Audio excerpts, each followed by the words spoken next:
only DJ Storms. And tomorrow night, live on the WWE Network, it is time to make history. It is time to solidify names within stone.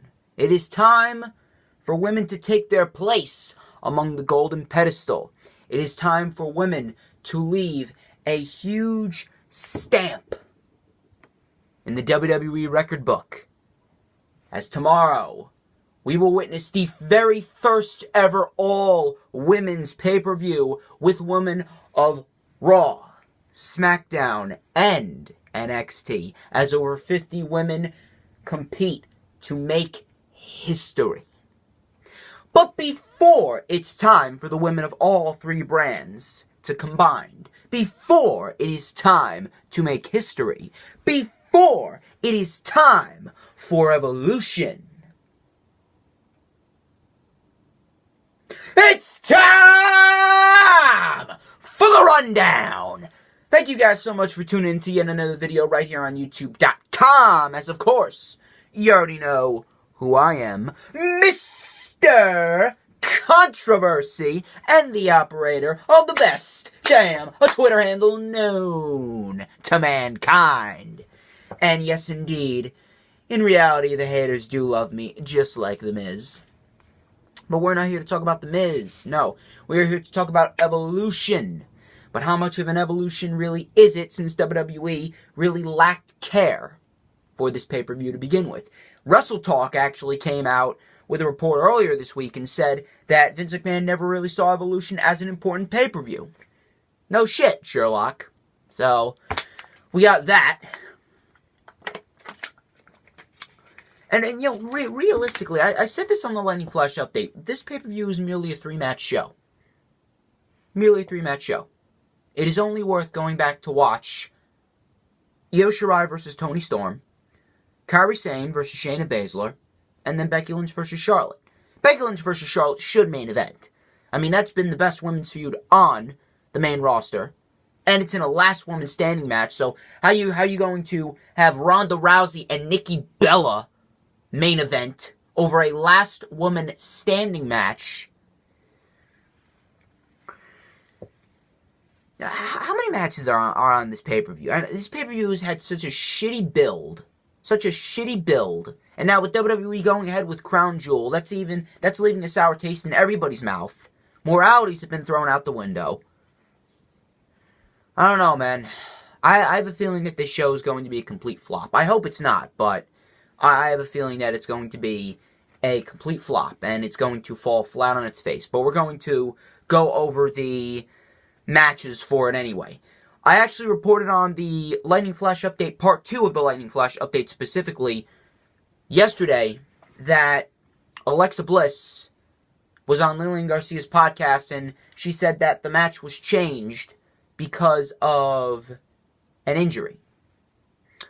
Apparently the injury was more serious than we thought, as Alexa Bliss is not able to compete because of a concussion suffered at the hands of Ronda Rousey, so Alicia Fox is going to take her place. Like, that's really going to make the match any better. Alicia Fox is just as worse, maybe even worse than Alexa Bliss.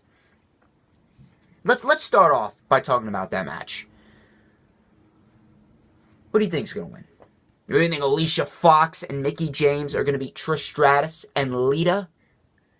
I don't think, and you know what, I wouldn't put it past WWE to give Alicia Fox and Mickie James the victory, just for the simple fact that you gotta have the new generation really solidify their legacy and solidify their names in history at Evolution. But Alicia Fox, Mickie James is good. Mickie James is very good on all. But, seriously, Mickie James has been booked like a joke. She's been booked as Alexa Bliss's sidekick since the Elimination Chamber of this year. I hope the match is good. That's all I can hope for. And I'm calling Trish and Lita to win. I really don't see Alicia Fox and Mickie James winning this. If they do, then I think that would be the ultimate fuck you to the legends of the women's division. The Battle Royal I can't keep track of how many women are already in this Battle Royal. You know, I actually reported not that long ago that certain NXT stars are going to be at Evolution. Bianca Belair, Candice LeRae, Dakota Kai, and a couple of other people. I think they might just get thrown in Battle Royal. And you know, that's a damn shame. That is a damn shame. Because when you got people as talented as that, and you don't have them, like, at least in a tag team match, I wouldn't even care if it's a tag team match, just give these women a match to showcase their skills. A Battle Royal is a free-for-all. It's filled with nothing but punching, kicking, and then throwing people over the top rope. That's basically what a Battle Royal is.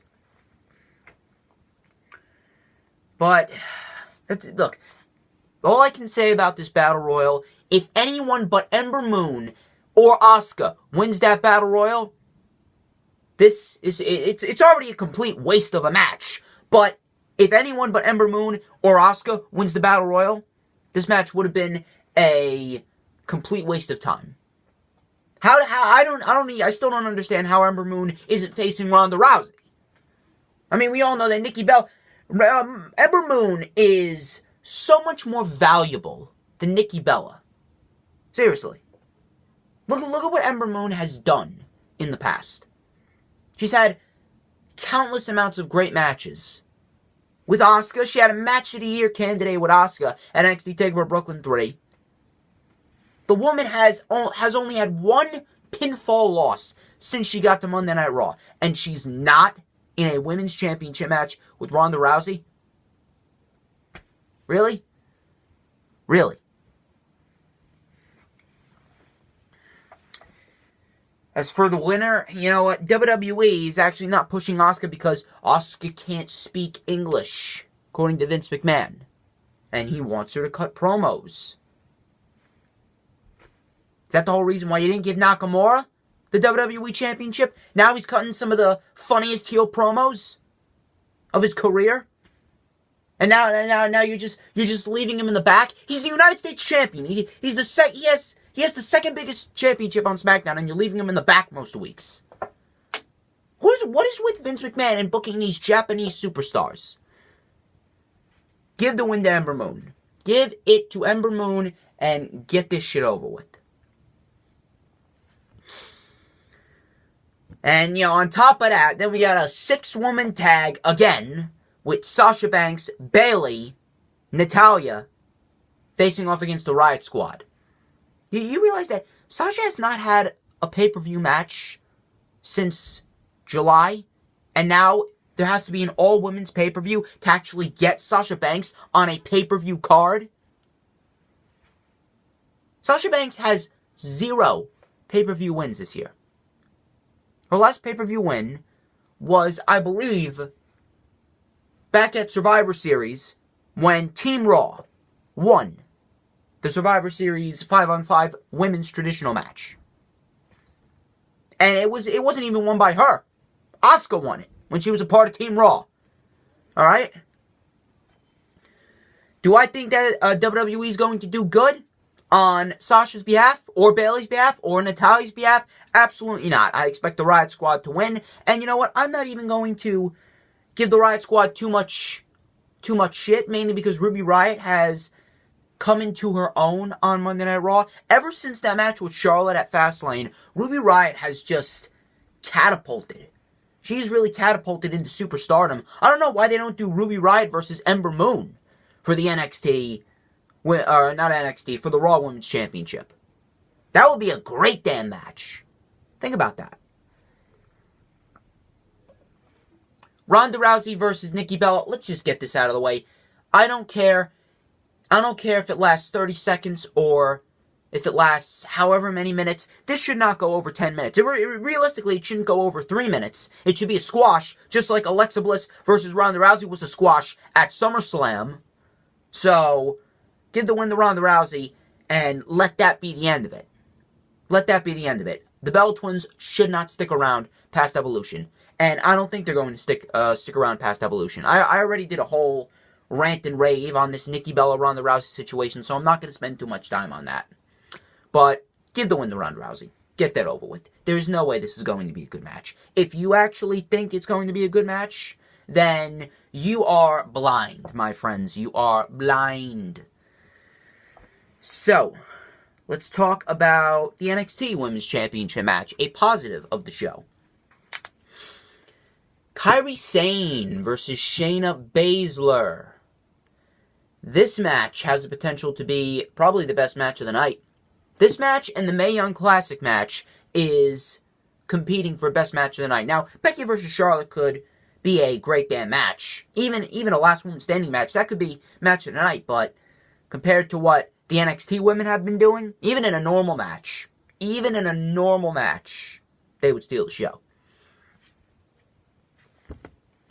But the match that they had in Brooklyn was phenomenal. I was there, live in attendance, to see that match with Kairi Sane and Shayna Baszler, and I can tell you that I was up and out of my seat. I was up and down, hoping and praying that Kairi Sane would have won, because I am a Kairi Sane mark in many ways, shape, and forms. So, as it relates to this match, this is going to be Shayna Baszler's last match in NXT, and I believe that she is going to get called up. I don't know where she is going, but if I was WWE, I would put Shayna Baszler on SmackDown. I would put Shayna Baszler on SmackDown because, if you got Ronda Rousey and Shayna Baszler on, one show, and if WWE wants to go ahead with the 4 horsewomen of UFC versus 4 horsewomen of WWE, then put Shayna Baszler on SmackDown, have her get into it with Becky and Charlotte, or you could have Ronda Rousey on Raw get into it with Sasha and Bayley. Obviously, you could bring up Jessamyn Duke and Marina Shafir after they're finished with NXT. Because remember, they've already signed contracts, and they've been performing and getting ready at the Performance Center to make their NXT debuts. But once, we get something brewing, then we got the match at WrestleMania 35. Or if they decide to go that route at WrestleMania 35, I don't really know. But as for this match, I think it's going to be just as good, if not better, than their match at WWE NXT TakeOver Brooklyn 4. I think it might get more time, because remember, this is a 4-hour show and there's only 7 matches on it. I think this is going to get more time, and I think that these two are going to absolutely tear the house down. And Kairi Sane is walking away with her NXT Women's Championship, and I predict that she's going to be facing Bianca Belair at NXT TakeOver War Games 2. Let's discuss the Mae Young Classic Finals. So, we started with 32, and we are down to just 2. Io Shirai and Toni Storm. 2 women who have been kicking ass in the tournament for the last 2 months. Toni Storm and Io Shirai. From what I've seen, they have really, really come into their own, and they have really just opened everyone's eyes as probably the next big baby faces of the future. And, Io Shirai, she's already signed. Io Shirai's already signed. Toni Storm, she lost a tournament to Rhea Ripley to crown the first ever NXT UK Women's Champion. So, if that's the case, I would rather have Toni Storm win it, since Io Shirai's already signed. Toni Storm, she can go off and, she can carve her own path towards the NXT Women's Championship. If they're going to do something major, then what should happen is Bianca Belair should win the championship from Kairi Sane sometime after War Games. She can't do it at War Games. That would be way too early for Kairi Sane. Kairi Sane should at least have the title till December. Give it to Bianca Belair, and then Bianca Belair has it till April, which is NXT TakeOver Brooklyn 5. Since all the other events outside of WrestleMania 35 is going to be in Brooklyn, WrestleMania 35 is going to be in MetLife Stadium. I don't know why they don't just do it at the Izod Center. I don't know. But that is when Candice LeRae will win it. Then you could either choose between Toni Storm or Io Shirai. I think that WWE might go with Io Shirai just based off of the intensity of Io Shirai. Toni Storm has that underdog-like babyface aspect about her. She's almost like another female Daniel Bryan. So, I think that they're going to push Io Shirai after Candice LeRae. And then they could push Toni Storm to the NXT UK Women's Championship. I mean, I wouldn't mind that. But whether it's the NXT Women's Championship or NXT UK Women's Championship, Toni Storm's going to get her moment. As far as the winner of this match, I'm going with Toni Storm. I'm going with Toni Storm. The story that they've been telling with Toni Storm just speaks volumes, and I think that Toni Storm is going to get her crowning achievement at WWE Evolution. And Toni Storm is winning the Mae Young Classic, the second annual Mae Young Classic.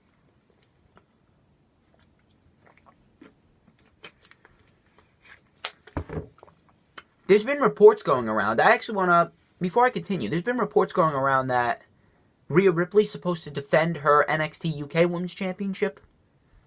I don't know. I saw that on Wikipedia. I don't know if it was just clickbait or what. But it's up there that she's supposed to defend her title, but it doesn't specify who. I don't know. Is that it? Is that it? Because then all that's left is Becky and Charlotte. Did I miss anything? Or is this show really just booked so poorly? Because, you know, we're only on 16 minutes. We're only on 16 minutes here. But regardless, hey, we're going to wrap this up a little early, folks. Becky Lynch versus Charlotte Flair in a last woman standing match for the SmackDown Women's Championship.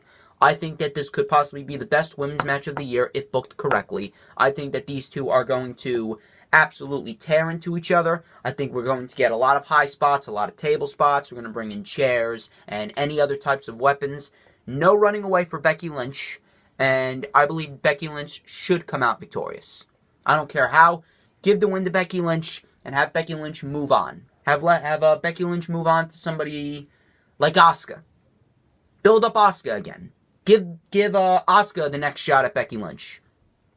Now, I mean, like, if they want to, they could have Asuka win the Battle Royal, and then she gets a title shot against Becky Lynch. But at this rate, I don't think they're going to have Asuka win the Battle Royal. That's why I picked Ember Moon. I don't care who it is that challenges Becky next. All I care about is that Becky Lynch makes it out of Evolution with the SmackDown Live Women's Championship. Charlotte, she can take a break. It's time for Charlotte to take a break from the main event scene, and it's time for Charlotte Flair to start putting some people over. Like Asuka. Or the Iconics. I wouldn't mind that at all. I mean, Charlotte Flair, she's had her moment in the sun 7 times already. And as a Divas Champion and an NXT Women's Champion. So, she doesn't need it. She doesn't need it. She's got a lot of time left on her. She's not 40 years old. She's got a lot of time left on her. You don't need to give her another Women's Championship reign right now. And it would mean nothing if they would just take the title off of Becky after she won it merely 6 weeks ago. But ladies and gentlemen, that wraps up the rundown for WWE Evolution. I would like to thank each and every single one of you who tuned into this video. Do not forget to hit that thumbs up. We are trying to move up in the world, so I want to see a hell of a lot of thumbs up for Evolution. I also want you to leave me a comment. Tell me, what do you think? I also want you to hit that subscribe button. I also want you to drop an insane elbow. Not a regular elbow. I want you to drop a Kairi Sane-like insane elbow on that notifications bell so you can know of whenever I pop up on YouTube with a new, charismatic, and extremely controversial wrestling analytic video. If you have not already done so, go check out part 1, or go check out parts 1 and 2. You know, I'm doing this at night. You're probably going to see this in the morning or the afternoon, but I'm doing this at night. Go check out parts 1 and 2 of the Lightning Flash update. Yes, I had split it in 2. I'm working very diligently in getting a guest for the 8th annual special edition Storm Stream. Hopefully will take place next weekend, and then it will go into hiatus in January. If you want to be on the Storm Stream, be sure you could hit me up on Twitter, hit me up on Instagram. I'd be more than happy to have you on. And ladies and gentlemen, I'm DJ Storms, and this has been The Rundown. I will catch you guys tomorrow for Evolution.